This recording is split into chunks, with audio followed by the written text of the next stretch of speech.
BJP रे आज विधिबद्ध भाव सरकारी भाव आम योगदान करूँ। मु वर्तमान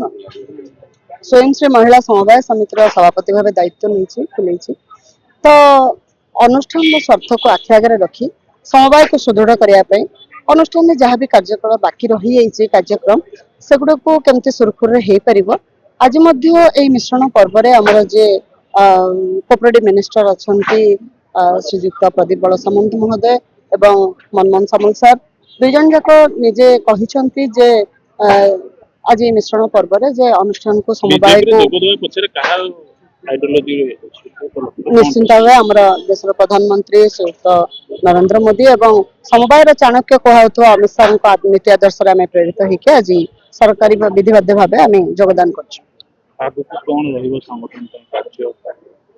देखो संगठन कहले मोर स्वयं जो दायित्व में अच्छी जो अनुष्ठान से अनुष्ठान केमती मु कार्यक्रम करि जहाँ अनुष्ठान कार्यक्रम रही जाइए ताकू केमती मु ठीक भाव तुले पारि एवं माने अनुष्ठान को ठीक भाव सुदृढ़ करि पारिबी से दिगरे निश्चय ध्यान देवी।